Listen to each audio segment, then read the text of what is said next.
in 2017, I think it was February, Hillary up front, Hillary Marshall was quoted as saying, last year we heard loud and clear from workers that contracts and contractors and working conditions are a problem. And Ms. Ring has addressed that. I was happy to hear that. In actual fact, it's affected how I'm going to say the things I'm going to say and get to the point or whatever. So thank you for enlightening me on that.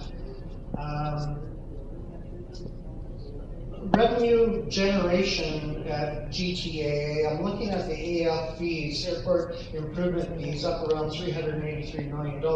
I know a lot of that is allotted to improvements at the airport and whatever, but it would certainly be nice to see, seeing that the increase of passengers over the next 20 years is going to double. Therefore, the AF fees, the airport improvement fees, would also likely double. So in 20 years, the airport improvement fees will actually be somewhere in the range of $700 million to $800 million. And I did also note in the screen above that there was other areas where there were significant increases of income from approximate range to 7 to 11%.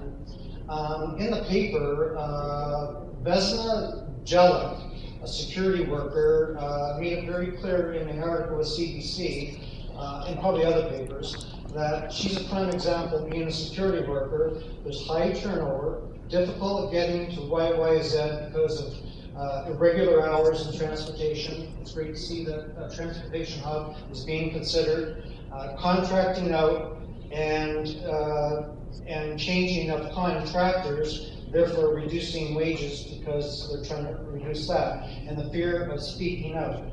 Can you get to your question? Yeah.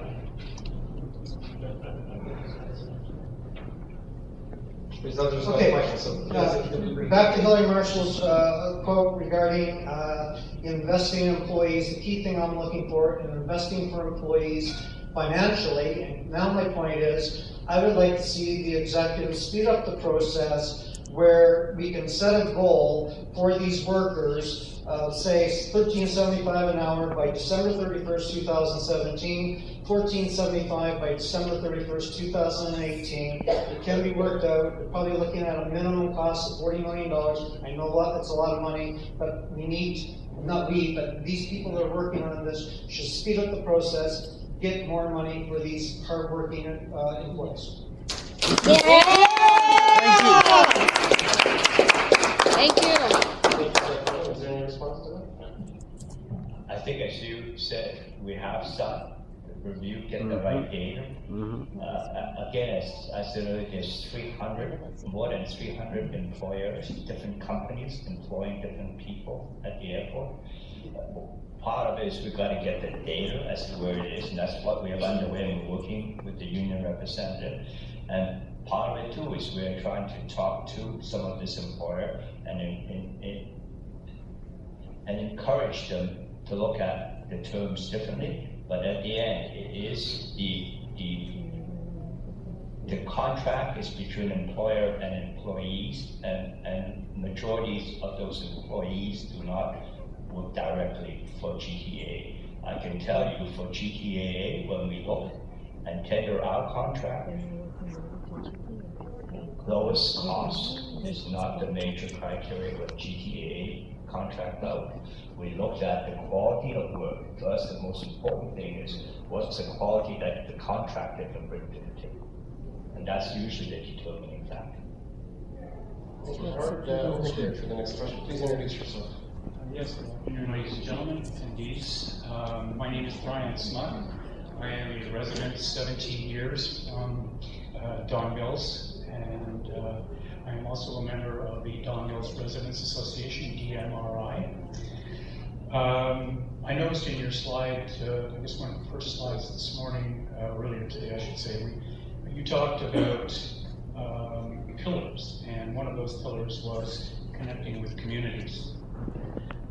I and my neighbors in Don Mills respectfully ask that the GTA work with us to reach a fair and balanced approach to the problem of jet aircraft noise. We hope that the GTAA will honor its many statements and policies on engagement with communities. And this is not, just about Don Mills. This is about all communities that are affected by this issue. With the advent of the Toronto Hub, now is the ideal time for all of us to work together on the issue of jet aircraft noise. We may not get this opportunity again. Let us seize the moment. Thank you. Thank you very much for your comments.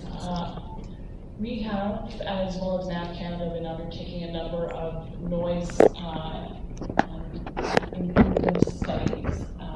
There are these 6 ideas related to the Toronto area airspace and the noise mitigation initiatives. 4 of those are being studied by NAV Canada, 2 of them by the GTAA, and we're starting consultation on those 6 initiatives